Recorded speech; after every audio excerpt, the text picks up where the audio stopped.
Captain John Davis adjusted his dress uniform for the third time. The dark blue fabric felt stiff and uncomfortable compared to his usual work clothes. He stood on the observation deck of the USS Defiant, watching the massive space station grow larger through the windows. "Still nervous, Captain?" Lieutenant Kate Miller walked up beside him. Her blonde hair was tied back in a perfect bun, not a single strand out of place. "Not nervous, just aware," John replied. "This is our first time at the Galactic Naval exhibition. I want to make a good impression." Kate snorted. "Good luck with that. You've seen how the aliens look at our ships." She was right. Ever since humanity joined the Galactic Coalition 5 years ago, other species had treated Earth's technology like a child's toy. The Defiant was humanity's newest and best warship, but compared to the alien vessels docked at the station, it looked like a brick with engines. "Docking sequence initiated," announced Ensign Carl Young from the helm. "We'll be secured in Bay 7 in 5 minutes.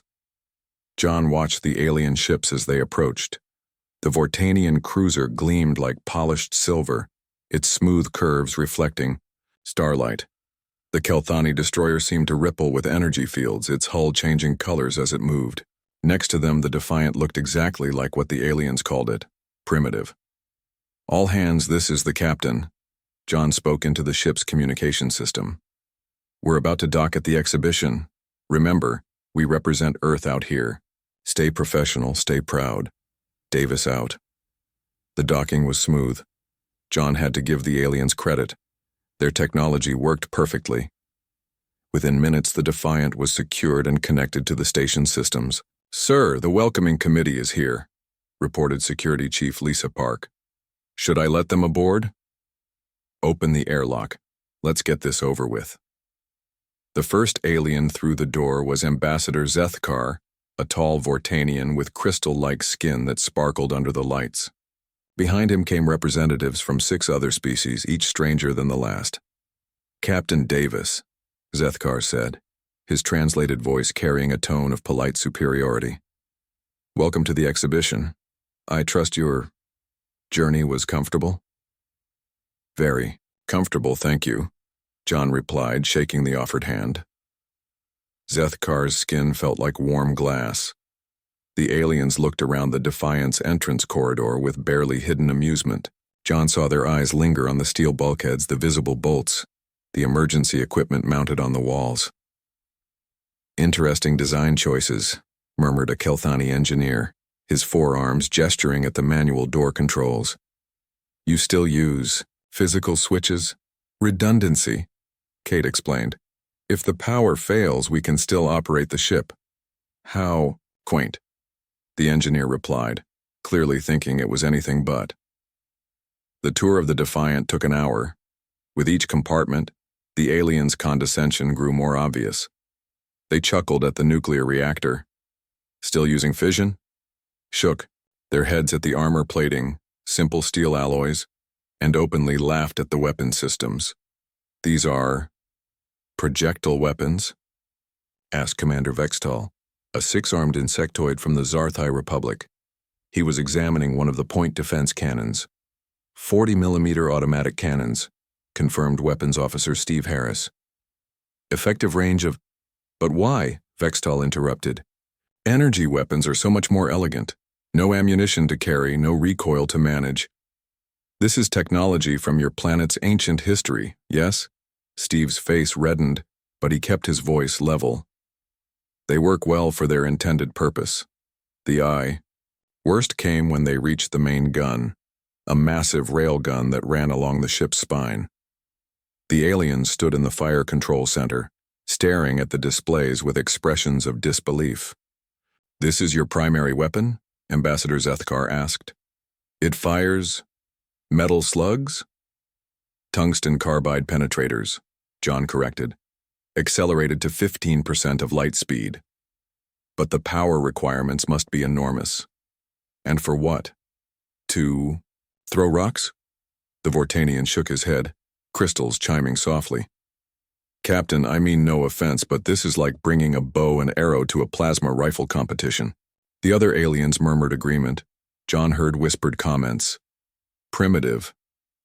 Outdated," like children playing warrior. Perhaps, suggested a Felnari scientist, her blue fur rippling with amusement, your people would benefit from a technology exchange program? We could help you upgrade to proper energy weapons, for a reasonable price, of course. We appreciate the offer, John said through gritted teeth, but we're satisfied with our current systems. The tour ended in the officers' mess where the aliens politely declined the offered coffee. You still consume plant-based stimulants? And made small talk about humanity's charming traditions. The exhibition proper begins tomorrow, Zethkar announced as they prepared to leave. Your ship will be in display section C with the other historical curiosities. After they left, John's bridge crew gathered around him. The mood was dark. Historical curiosities? Kate spat. Did he really just say that? Easy, Lieutenant, John warned. We knew this would happen. But Captain, Steve protested, our weapons are proven in combat. Just because they use gunpowder and magnets instead of exotic particles. I know. John held up a hand. Trust me, I know. But we're here to participate, not to argue. Let them think what they want. The next day, the exhibition opened to the public. Thousands of aliens from dozens of species wandered through the displays. The Defiant drew curious crowds, but not for the reasons John had hoped. Look, dear, it's the human ship. He heard a parent tell their child. They still use chemical propulsion, isn't that adorable? Groups of alien engineers took pictures next to the railgun, posing like tourists at a museum exhibit.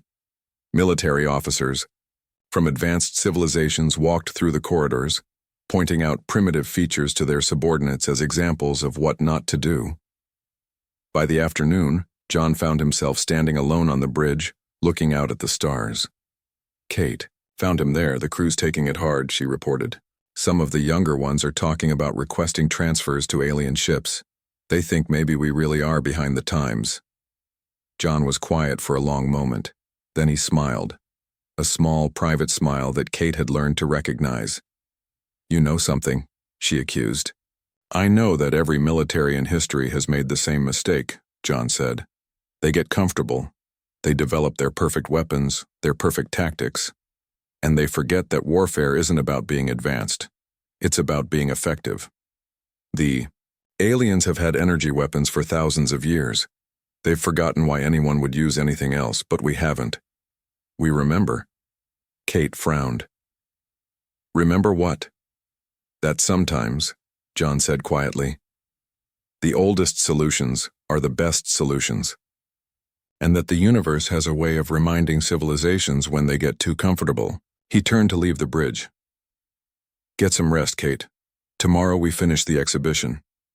Then we go back to what we do best, being ready for whatever comes next. As the Defiant sat in its berth surrounded by the gleaming vessels of advanced civilizations, its crew endured the laughter and mockery with quiet dignity. They didn't know it yet, but the universe was about to teach the galaxy a lesson about underestimating humanity, and the Defiant would have the last laugh. 6 months had passed since the exhibition. The USS Defiant was on routine patrol near the edge of Coalition space when the emergency messages started flooding in. Captain, we're receiving multiple distress calls, Communications Officer Amy, Chen reported, her fingers flying over her console. From the Kepler sector, the entire sector. John Davis rushed to the bridge, still pulling on his uniform jacket. Put it on speakers. The bridge filled with panicked voices in a dozen languages, all translated by the ship's AI, unknown hostiles. Our weapons aren't working. They're eating through our hulls. Request immediate assistance. Set course for Kepler sector, maximum speed, John ordered. Battle stations. The alarm klaxons wailed as the Defiant jumped to hyperspace. In the weapons bay, Steve Harris checked the ammunition stores. The railgun magazines were full. The point defense cannons were loaded. Everything the aliens had mocked was ready for action. Dropping out of hyperspace in 30 seconds, announced Carl Jung from the helm. Shields up, weapons hot, John commanded. Whatever we're facing, I want us ready. The Defiant emerged from hyperspace into chaos. The space around Kepler 7 was filled with debris. The remains of Coalition ships drifted like metallic clouds. and moving through the wreckage were things that made John's blood run cold. "What in God's name are those?" whispered Kate Miller. "Tchaki, alien ships, if they could be called ships, looked like massive insects crossed with sea creatures. Their hulls weren't metal, but some kind of biological material, dark purple and glistening. Tentacles the size of buildings writhed from their surfaces. Where they touched coalition vessels, metal dissolved like sugar in water. I'm reading 15 hostile vessels," reported Tactical Officer Janet Brown. "They're biological, sir, living ships. A Vortanian dreadnought, its elegant hull scarred and melting, limped past the Defiant. John recognized it as the flagship from the exhibition, the one whose captain had laughed at human primitive weapons. "Vortanian vessel, this is Captain Davis. What's your status?" The response came through static and interference. "Our weapons, they don't work. Energy beams just make them stronger. They're absorbing everything we throw at them." On the tactical display, John watched a Kelthani destroyer fire its main plasma cannon at one of the bioships. The purple hull glowed where the beam hit, then seemed to swell, growing larger. "They're feeding on energy weapons," Kate realized. "The more the coalition shoots, the stronger they get." "Sir, 3 bioships are moving to intercept us," Janet warned. "They're charging some kind of organic weapon." John didn't hesitate. "Target the lead ship. Main gun. Prepare to fire." "But sir, the coalition weapons." "The coalition uses energy. Weapons, we don't fire." The Defiant's railgun spoke. The tungsten penetrator, moving at a fraction of light speed, punched through space in complete silence. It hit the bioship center mass. The effect was instant and brutal. The kinetic energy transferred into the alien vessel like a sledgehammer hitting a watermelon. Purple flesh exploded outward. Internal organs ruptured. The creature ship spasmed once and died, its tentacles going limp. "Direct hit," Steve called out. "Target destroyed." The bridge erupted in cheers, but John kept his focus. "Target the other 2. Fire at will." The railgun fired again, and again. Each tungsten round tore through the bioships like bullets through paper. No absorption, no feeding, just pure kinetic destruction. "Launch missiles," John ordered. "Full spread, impact warheads only." 12 missiles streaked from the Defiant's launch tubes. The bioships tried to dodge, but they were used to the predictable paths of energy weapons. The missiles adjusted course, slammed home, and detonated inside the alien hulls. More bioships exploded. Their acidic blood sprayed into space, freezing, instantly into green crystals. The remaining coalition ships watched in stunned silence as the primitive human warship carved through enemies that had shrugged off their most advanced weapons. "Vortanian flagship, this is Defiant," John transmitted. "Form up behind us. We'll clear a path to the jump point." How are you doing this?" the Vortanian captain asked, his voice filled with awe. "Simple physics," John replied. "Energy weapons transfer heat and radiation. These things evolved to eat energy. But kinetic weapons? They transfer force, can't eat force, can't absorb momentum. You can only break under it." The Defiant led the surviving coalition ships in a fighting retreat. The point defense cannons, firing good old-fashioned explosive shells, shredded smaller biofighters that tried to board the refugee vessels. The railgun methodically picked off the larger bioships one by one. "Sir, I'm detecting a massive energy signature," Amy reported. "Something's coming through. It's huge." A new bioship emerged from whatever dimension these creatures called home. It dwarfed the others. A mountain of purple flesh bristling with organic weapons. The mothership. "All coalition vessels, jump to hyperspace now," John ordered. "We'll hold it off." "Captain, that's suicide," Kate protested. Maybe not," John smiled grimly. "Load the special package." Deep in the Defiance magazine, the crew loaded a different kind of railgun round. Not tungsten this time. Something humanity had kept secret even from their allies. "Nuclear penetrator loaded," Steve reported. The mothership oriented on the Defiant, sensing the last major threat. Its massive tentacles reached across space. "Target the center mass. Fire." The nuclear-tipped penetrator hit the mothership and punched deep inside before detonating. 20 megatons of atomic fury exploded within the creature's body. The bioship swelled like a balloon, internal gases expanding, then burst apart in a shower of frozen organic matter. The remaining bioships fled, disappearing back into whatever hell they'd come from. The bridge was silent for a long moment. Then the communications board lit up with incoming messages. The Coalition survivors wanted to talk to the ship that had saved them. Defiant. "This is Admiral Zethkar," came a familiar voice. The same Vortanian who had mocked them at the exhibition. We owe you our lives. Your weapons, they worked where ours failed." "Different problems require different solutions, Admiral," John replied. "Energy weapons are elegant, but sometimes you need a hammer, not a scalpel." "Captain, we're receiving a priority message from Coalition High Command," Amy interrupted. "They want us to report to the capital immediately. They're calling an emergency session." As the Defiant prepared to jump to hyperspace, John looked at his crew. They stood a little straighter now. The doubt and embarrassment from the exhibition was gone, replaced by pride. "Looks like they're not laughing at our primitive weapons anymore," Kate observed. "No," John agreed. "But this is just the beginning. Those things are still out there, and now they know we can hurt them." "You think they'll adapt?" "Everything adapts. That's how war works." John settled into his command chair. "But humans have been adapting to war for thousands of years. We've got practice." The Defiant jumped to hyperspace, leaving behind a battlefield where primitive human weapons had succeeded where the galaxy's most advanced technology had failed. The message was clear. The universe had just reminded the Coalition why kinetic weapons had never truly become obsolete. They were about to remember why humans never forgot the basics of warfare.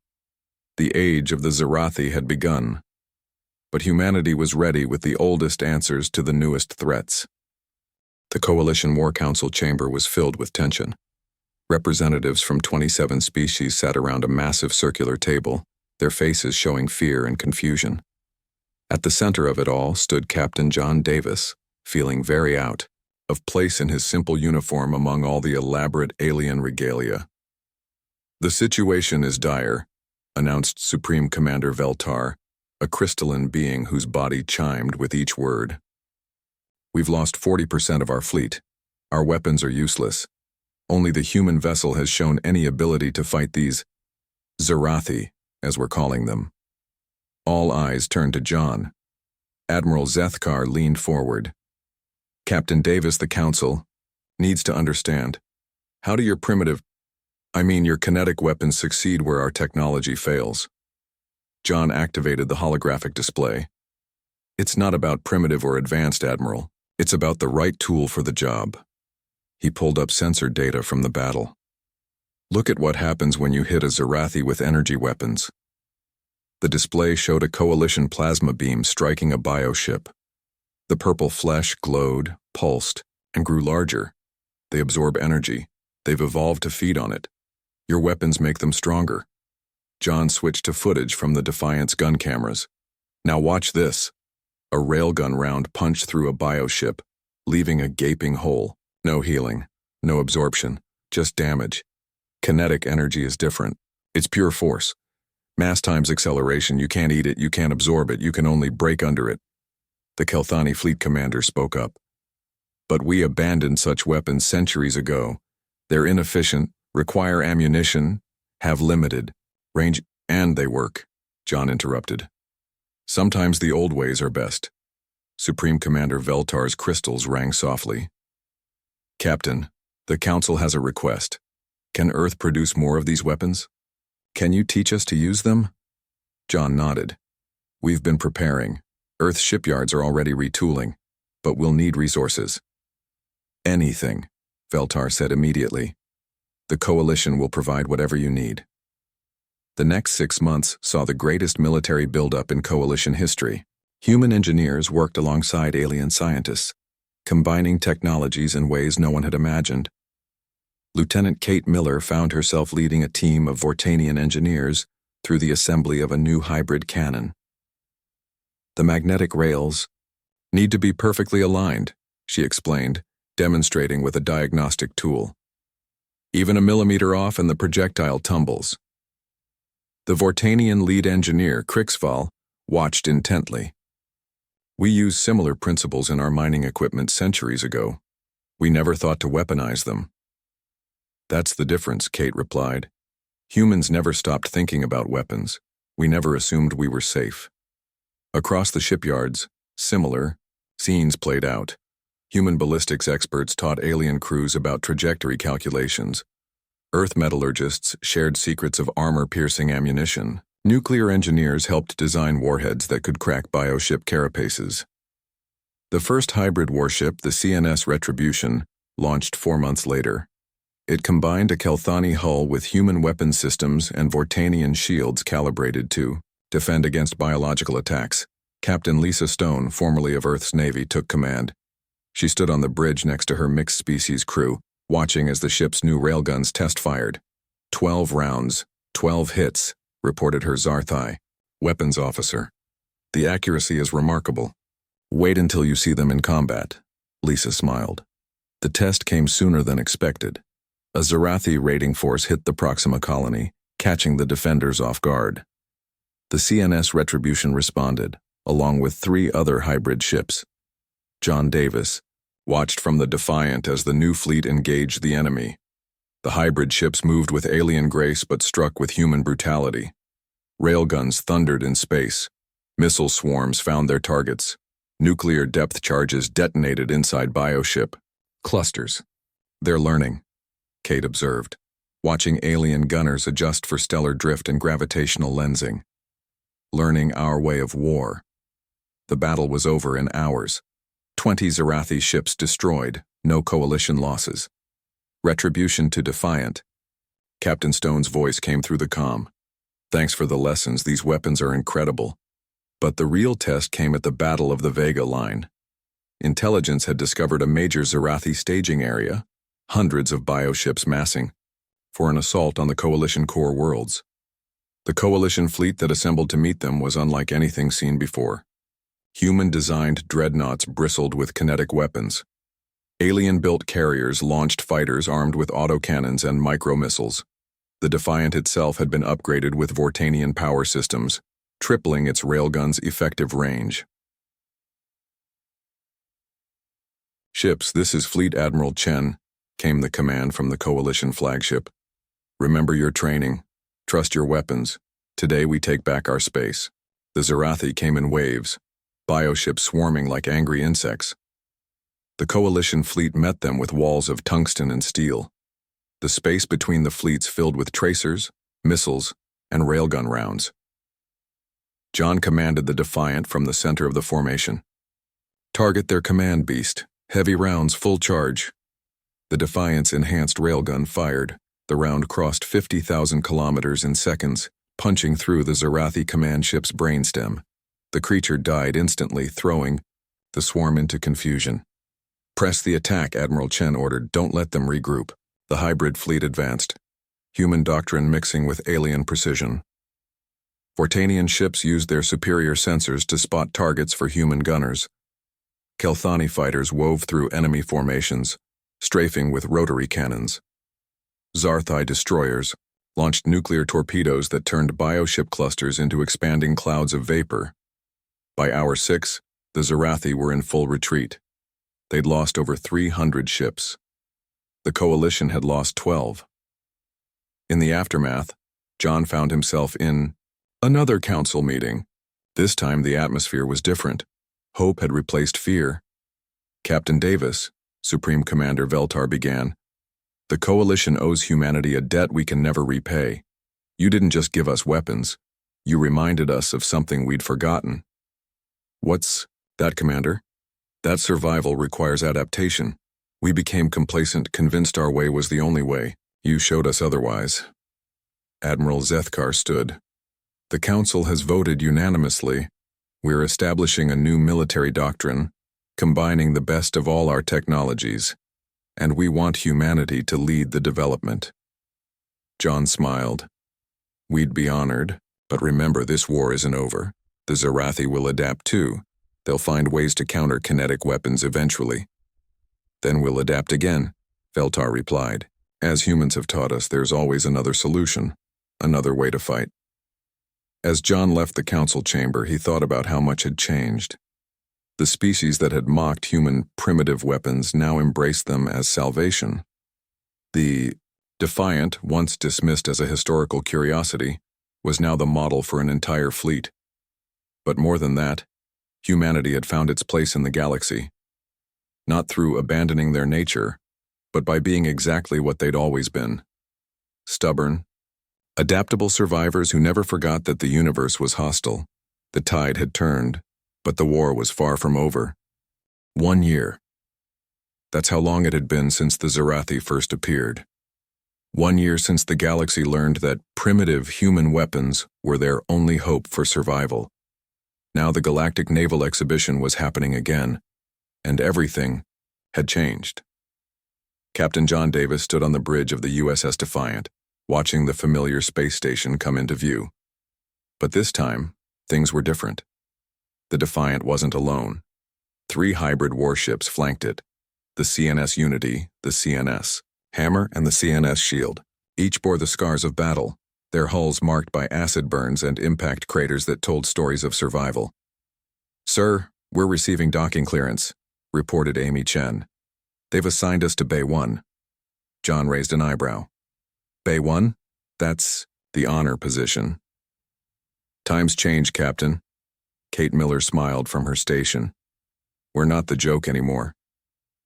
As the human flotilla docked, John noticed something else different. The other ships at the station, those sleek energy weapon platforms that had once seemed so advanced, now sported crude additions. Kinetic weapon turrets had been welded onto Vortanian cruisers. Missile pods hung from Kelthani destroyers. The elegant vessels looked almost embarrassed by their new functional modifications. The welcoming committee this year was much larger. Ambassador Zethkar was there, but he stood behind a group of high-ranking military officials. At their head was Fleet Admiral Takvar, the Coalition's highest-ranking officer. "Captain Davis," the Admiral said, offering a crisp salute, a human gesture the aliens had adopted. "Welcome back to the exhibition. We've been eagerly awaiting your arrival." John returned the salute. "Thank you, Admiral.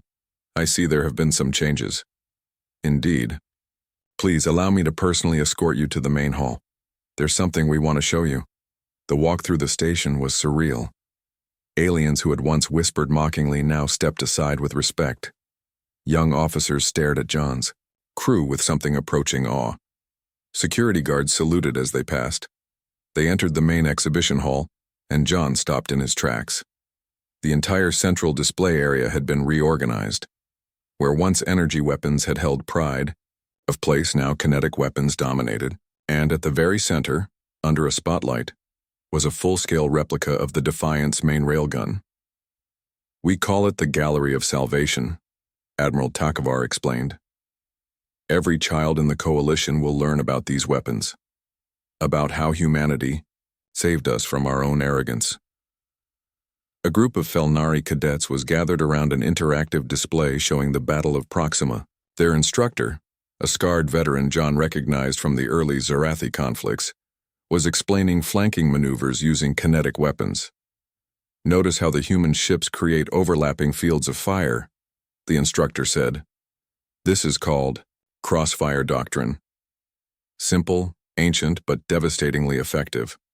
One cadet raised a tentacle. "Sir, why did we abandon these tactics?" "Because we forgot that warfare is about survival, not elegance," the instructor replied. "The humans never forgot. That's why they're still here." John was led to a presentation hall where hundreds of military officials waited.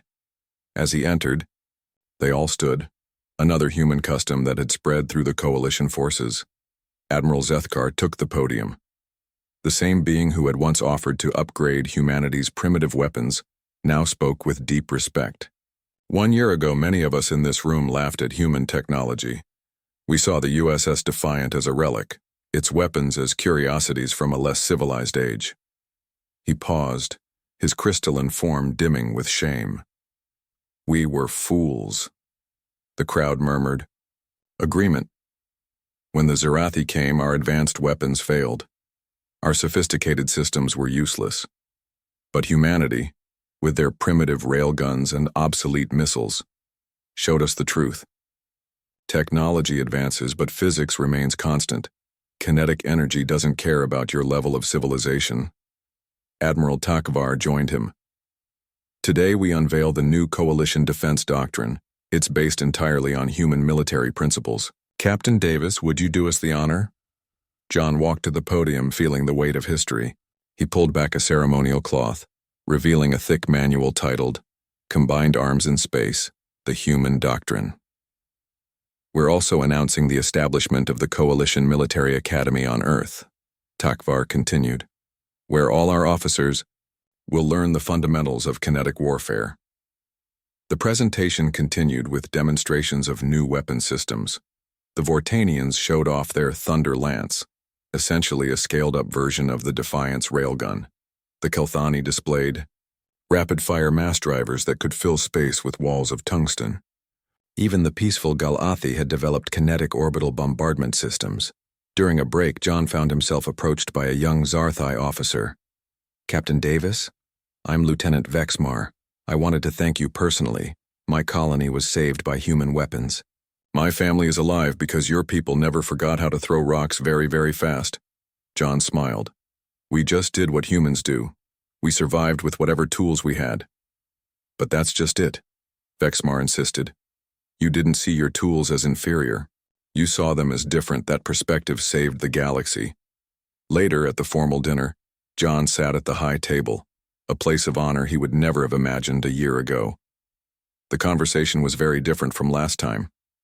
Tell me, Captain, asked a Vortanian scientist. Your people developed so many kinetic weapons variations. How did you maintain such diversity? Humans have a saying, John replied. Don't put all your eggs in one basket. We never assumed one solution would work for every problem. Wisdom, the scientist nodded. We had forgotten that. We became specialized, to the point of vulnerability. As the evening wound down, Admiral Zethkar raised a toast. To humanity, who reminded us that primitive is just another word for proven, who showed us that survival trumps sophistication, who saved us not by becoming like us, but by remaining true to themselves. The hall erupted in applause, some clapping with hands, others with tentacles, some generating harmonious tones, all united in respect for the species they had once mocked.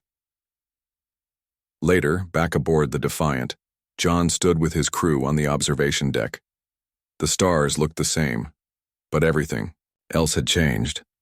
Remember last year? Kate asked. When they put us with the historical curiosities? Now we're the standard everyone's trying to meet, Steve added. Funny how the universe works, John nodded. But remember, this war isn't over. The Zarathi are still out there, and they're adapting too. We need to stay ahead. At least now we're not fighting alone, Kate observed. The whole coalition is thinking like humans. No, John corrected gently. They're thinking like survivors. We just reminded them how. Through the windows, they could see alien crews practicing with their new kinetic weapons, learning the ancient art of projectile warfare. The galaxy had learned its lesson. Never mock the simple solution, never dismiss the proven method, and never, ever underestimate the humans. Tomorrow would bring new challenges. But tonight, humanity stood recognized not as primitives, but as teachers of the most important lesson. Survival requires wisdom, and wisdom often wears the disguise of simplicity. The Zarathi homeworld floated in space like a diseased moon, purple and pulsing with organic energy. Around it, the largest biofleet ever seen formed a living shield. Thousands of evolved Zarathi ships, each one adapted to fight kinetic weapons. Captain, John Davis studied the tactical display aboard the USS Defiant. The combined coalition fleet had assembled for the final battle. 200 ships from 30 species, all armed with human-designed weapons. They've learned too, observed Fleet. Admiral Chen from the command carrier. Look at that armor. Those are ablative organic layers designed to absorb kinetic impacts. John nodded. They adapted, just like we knew they would. Kate Miller pulled up the scan data. Their armor is incredible. Our standard rounds might not penetrate. Good thing we're not using standard rounds, John smiled. He opened a channel to the fleet. All ships, load special ordnance. Operation Sledgehammer is a go. Deep in the magazines of every coalition ship, crews loaded humanity's final surprise. Railgun rounds with a difference, each one containing miniaturized shield generators wrapped around fusion warheads. The Zarathi attacked first. Swarms of biofighters launched from the motherships, spraying acid and biological weapons. The coalition fleet responded with overlapping fields of point defense fire, creating a wall of lead and tungsten. Main fleet, engage primary targets, Admiral Chen ordered. 200 railguns fired in perfect synchronization. The special rounds punched through the Zarathi's adapted armor, and then the shield generators activated in reverse. Instead of keeping explosions out, they trapped them in. Nuclear fire bloomed inside the bioships, contained and concentrated by the shields until nothing remained but vapor. The Zarathi line shattered. Ships that had evolved to resist external kinetic impacts couldn't handle internal fusion explosions. One by one, the mighty bio-dreadnoughts died from within. "It's working," Steve Harris shouted from weapons control. "They can't adapt fast enough." The battle raged for hours. The Zarathi threw everything at the coalition fleet: acid clouds, boarding spores, even ramming attacks with smaller ships. But human doctrine had spread throughout the fleet. Ships covered each other. Point defense created interlocking kill zones, and nuclear depth charges cleared entire sectors of space. Finally, the Defiant pushed through to the homeworld itself. The massive organic planet bristled with defensive organisms, each one the size of a city. "Sir, I'm reading massive energy buildup," Amy Chen reported. "The planet itself is preparing to fire." "Target the core," John ordered. "Everything we've got." The Defiant's spinal railgun charged to maximum power. Around it, coalition ships formed up, adding their firepower. In the gun's breech, they loaded humanity's ultimate weapon, a quantum-locked penetrator designed to phase through matter until it reached a target's exact center. "This is for every world you destroyed," John said quietly. Fire. The combined barrage hit the Zarathi homeworld. Standard rounds cleared the defensive organisms. Missiles suppressed surface installations. And then the quantum penetrator hit, phasing through the planet's crust, through the mantle, directly into the core. The 100-megaton warhead detonated at the planet's heart. For a moment, nothing happened. Then cracks appeared across the surface, spreading like a spiderweb. The planet swelled, pulsed once, and exploded. The psychic death scream of the Zarathi overmind echoed through space. Every bioship in the system spasmed and died, their connections to the hive mind severed forever. As the debris cleared, the coalition fleet watched in awed silence. They had won. The Zarathi were finished. Back on the coalition capital world, the victory celebration was subdued but heartfelt. John found himself once again before the assembled leaders of known space. "Captain Davis," Supreme Commander Veltar began, "we asked you to speak about humanity's role in this victory." John looked out at the alien faces, beings who had once laughed at human technology, now alive because of it. "We didn't save the galaxy because we were advanced," he said simply. "We saved it because we were prepared. Because we never forgot that the universe is hostile. Because we kept our old weapons even when everyone said they were obsolete." He paused, letting the words sink in. "The Zarathi thought biology made them superior. You thought energy weapons made you civilized. But in the end, it was the species that still threw rocks who showed you both the truth, that survival doesn't care about sophistication. It only cares about what works." The applause was deafening. As John left the podium, Kate joined him. "Think they'll ever laugh at human technology again?" John grinned. "Let them. We'll always be ready with the last laugh." The USS Defiant, the warship they had mocked, now stood as humanity's greatest gift to the galaxy, the reminder that sometimes the simplest answer is the right answer. And somewhere, In Earth shipyards, humans continued building primitive weapons, preparing for whatever the universe might throw at them next, because that's what humans did. They survived, with whatever tools they had,